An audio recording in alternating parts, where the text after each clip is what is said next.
3 مرتبہ وہ الفاظ آئے ہیں قرآن میں کہ آپ کا مقصد تھا دین کو غالب کرنا، اور اس کے لیے طریقہ کار کیا تھا؟ 4 دفعہ الفاظ آئے،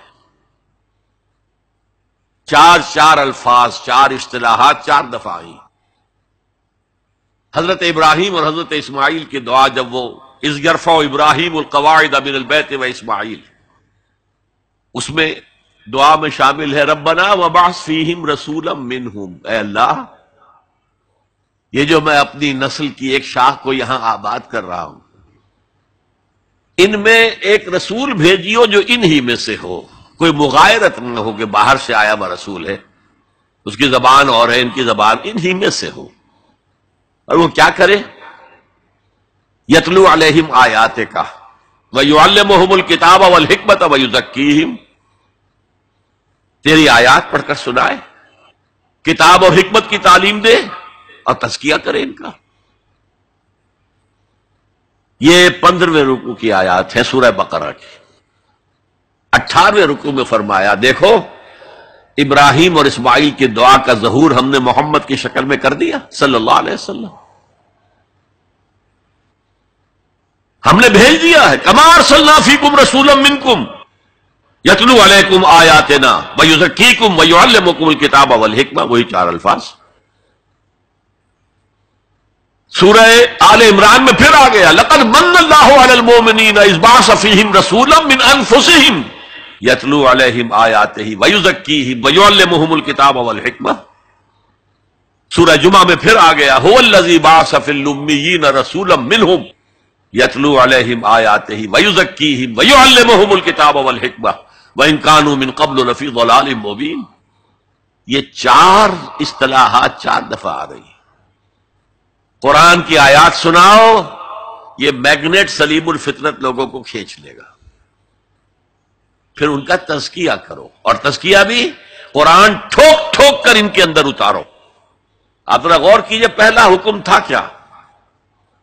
یا ایھا المزمل قم اللیل الا قلیلا نصفہ او انقص منہ قلیلا او زد علیہ ورتل القرآن ترتیلا۔ اے کمبل میں لپٹ کر لیٹنے والے، کھڑے رہا کرو رات کو اس کے سوائے تھوڑے سے حصے کے، آدھی رات، یا اس میں سے کچھ کم کر دو تو 1/3 ہو جائے گی، یا بڑھا دو تو 2/3 ہو جائے گی۔ چنانچہ اسی سورت کی آخری آیت کیا ہے؟ ان ربک یعلم انک تقوم ادنی من ثلثی اللیل ونصفہ وثلثہ وطائفۃ من الذین معک۔ اے نبی، آپ کے رب کے علم میں ہے یہ بات کہ آپ کھڑے رہتے ہیں 2/3 رات اور آدھی رات اور 1/3 رات۔ یہ تھا قرآن کو ہیمر کرو، hammer it down, hammer it down, hammer it down. حالانکہ ابھی قرآن کتنا اترا تھا اس وقت تک؟ غور کیجئے، جو بھی ہے قرآن کو اپنے اندر اتارو اتارو، جس کو علامہ اقبال کہتے ہیں چوں بجا در رفت جہاں دیگر شود۔ جب یہ کسی انسان کے باطن میں سرایت کر جاتا ہے قرآن، دل میں اور ذہن میں، یہی تو باطن ہے نا ہمارا، اس کے اندر ایک انقلاب آ جاتا ہے۔ He is a change person all together, نیا آدمی ہے یہ، اس کے خیالات نئے ہیں، اس کے عقائد نئے ہیں، اس کے نظریات نئے ہیں۔ پہلے عزیز ترین شے زندگی تھی، اب اس سے کہیں عزیز تر ہے اللہ کی راہ میں جان دے دینا۔ شہادت ہے مطلوب و مقصود مومن، نہ مال غنیمت نہ کشور کشائی۔ اور یہ جو تزکیے کے لیے قرآن ہے اس کا میں آپ کو بتاتا ہوں۔ حضور کی 2 احادیث کو اقبال نے جمع کیا ہے 2 اشعار میں۔ ایک حدیث میں آپ فرماتے ہیں ان الشیطان یجری من الانسان مجری الدم، شیطان انسان کے اندر خون کی طرح گردش کرتا ہے۔ ایک میں حضور نے فرمایا تم میں سے ہر شخص کے ساتھ ایک شیطان ہے۔ پھر میں وہی بات کہہ رہا ہوں، بڑی ہمت کی، بڑی جرت کی، بڑی جسارت کی، کسی نے پوچھ لیا حضور کیا آپ کے ساتھ بھی ہے؟ فرمایا ہاں ہے، لیکن میں نے اسے مسلمان بنا لیا۔ اب دیکھیے یہ 2 حدیث اقبال لے کر آ رہا ہے۔ کشتن ابلیس کار مشکل است، ابلیس کو مار دینا، ختم کر دینا بہت مشکل کام ہے۔ جہاں کہ او گم اندر اعماق دل است، وہ تو دل کی گہرائی میں جا کر ڈیرا لگاتا ہے۔ خوشتر عام باشد مسلمان اشکنی، بہتر یہ ہے اسے مسلمان بناؤ. کشتے شمشیر قرآن اشکنی، قرآن کی شمشیر سے اسے ختم کرو. قرآن بھی تمہارے اندر خون کے اندر سرایت کر جائے. تو اگر کینسر جو ہے جسم میں پھیل گیا ہے تو کوئی ایسی دوا جو پورے جسم کے اندر پھیل جائے اور ہر جگہ سے کینسر کو نکال باہر کرے، وہ قرآن ہے. اچھا، جب یہ دو کام ہو گئے،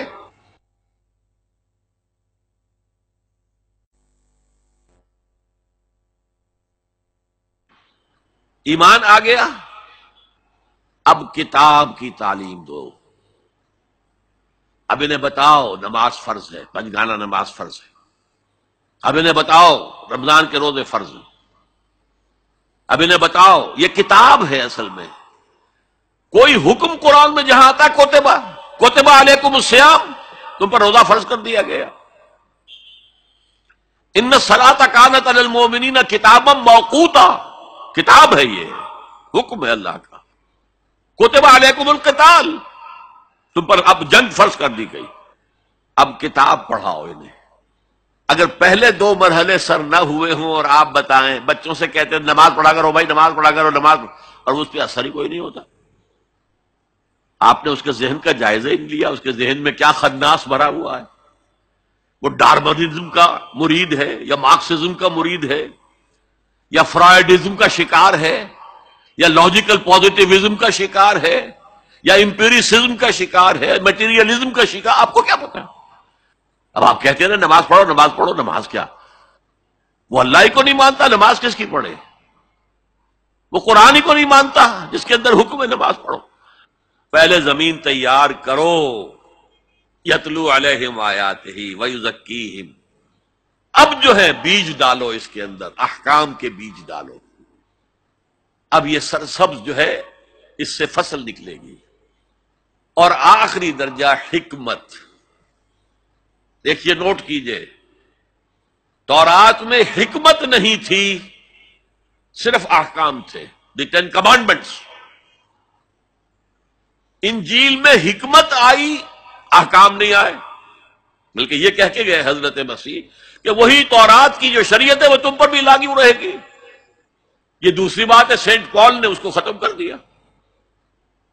اب عیسائیت ایک ایسا مذہب ہے جس میں کوئی قانون ہے ہی نہیں، کوئی شے حرام نہیں، کوئی شے فرض نہیں. لیکن قرآن آیا ہے جامع ہو کر، کتاب بھی ہے، حکمت بھی ہے. اور اس کے حکمت کا درجہ وہ ہے کہ جس کے لیے گواہی میں دے رہا ہوں حضرت عیسیٰ سے علیہ الصلاۃ والسلام. انہوں نے اپنے حواریین سے کہا تھا ابھی مجھے تم سے کچھ اور باتیں بھی کرنی تھیں، ابھی تم ان کا تحمل نہیں کر سکو گے. جب وہ فارقلیت آئے گا، اس کے ترجمے بہت سے کرتے ہیں وہ، ان کے حلق سے یہ لفظ جو ہے پیراکلیٹوس، پیریکلوٹوس، نہ معلوم کتنے کتنے بدلے ہیں. یہ تو آپ کو شیخ احمد دیدات بتا سکتے، میں نہیں بتا سکتا. لہذا جب وہ آئے گا جسے وہ کہے سچائی کی روح کا ترجمہ کرتے، جب سچائی کی روح آئے گا وہ تمہیں سب کچھ بتائے گا. وہ حکمت کاملہ ہے جو قرآن میں ہے. اور یہ حضور کی تعلیم اور تربیت کا بلند ترین مقام ہے. یتلو علیہم آیاتہ ویزکیہم ویعلمہم الکتاب والحکمہ.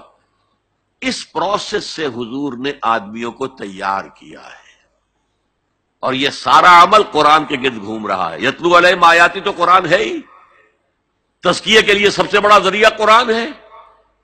کتاب یعنی احکام سارے قرآن میں ہے، اور قرآن ہی میں حکمت بھی ہے.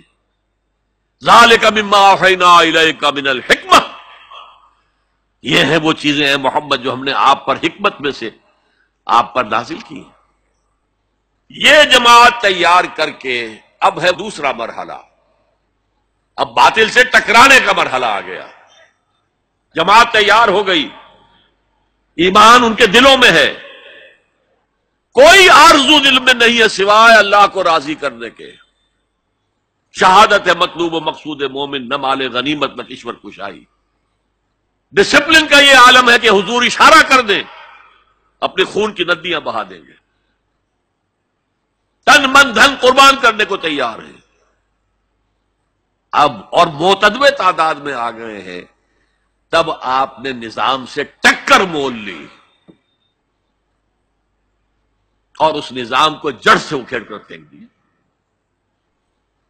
بہت پیاری بات کہی ہے اکبر الہ آبادی نے، تو خاک میں مل اور آگ میں جل، جب خشت بنے تب کام چلے، ان خام دلوں کے عنصر پر بنیاد نہ رکھ، تعمیر نہ کر۔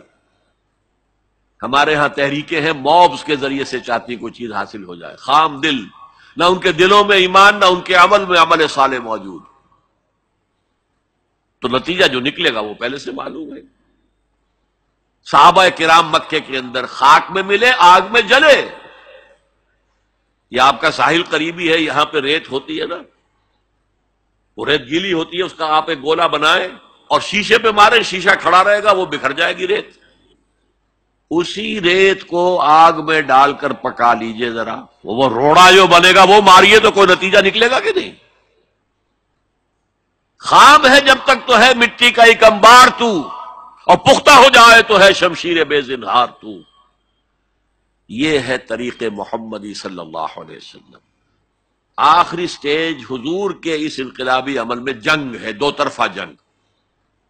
یقاتلون فی سبیل اللہ فیقتلون ویقتلون، اللہ کی راہ میں قتال کرتے ہیں، قتل کرتے بھی ہیں، قتل ہوتے بھی ہیں۔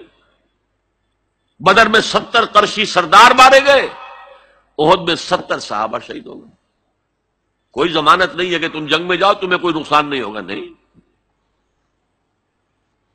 لیکن یہ ہے کہ آج کے دور میں اس مسئلے میں خصوصی اجتہاد کی ضرورت ہے، وہ میں پھر کسی اور موضوع پر گفتگو کرتے ہوئے آپ کے سامنے رکھوں گا کہ دو طرفہ جنگ کی بجائے ایک اور راستہ ہے جس کی سب سے پہلے نشاندہی کرنے والے مہاتما گاندھی تھے۔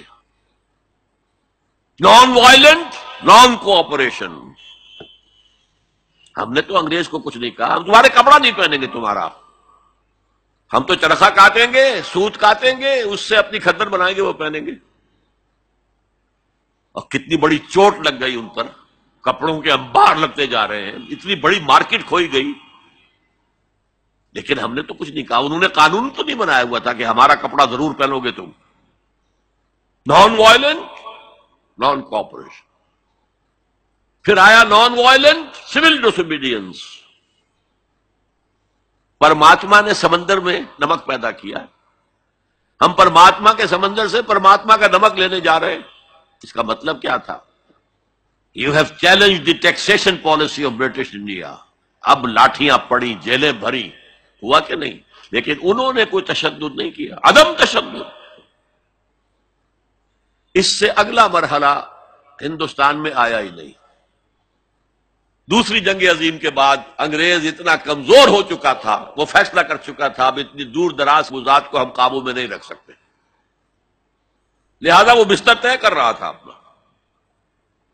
ذرا سوچئے، سونے کی چڑیا ہاتھ سے نکل رہی ہے، لیکن کیا کسی انگریز نے کسی ہندوستانی کو مارا؟ کیا کسی ہندوستانی نے کسی انگریز کو مارا؟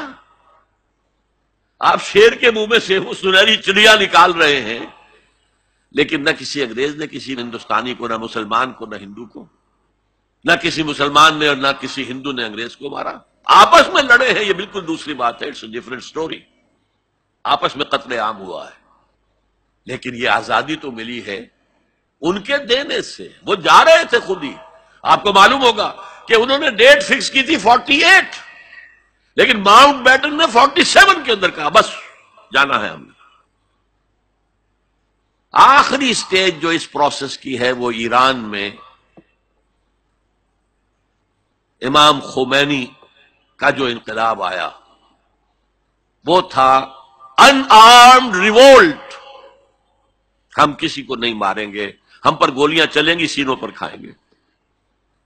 20,000 سے لے کر 30,000 تک آدمی مارے گئے۔ تب وہ شہنشاہ بھاگا کہ نہیں جو 2,500 سالہ جشن منا رہا تھا، جو سمجھتا تھا کہ میں وہی سائرس کے خسرو یا ذوالقرنین کا دور دوبارہ لے آؤں گا، وہ سلطنت عظیم۔ اور حال کیا ہوا؟ بہادر شاہ ظفر کی طرح 2 گز زمین بھی مل نہ سکی کوئے یار میں۔ یہ ہے آلٹرنیٹ عمل. اس پر پھر کبھی موقع ہوا تو تفصیل سے بھی گفتگو کروں گا. لیکن قرآن وہ کتاب ہے جس کے ذریعے سے حضور نے انقلاب برپا کیا. هي الحلقات تحفظني بآيات من القرآن، هي الحلقات تملأني بحب المصطفى العدنان، هي الحلقات تحفظني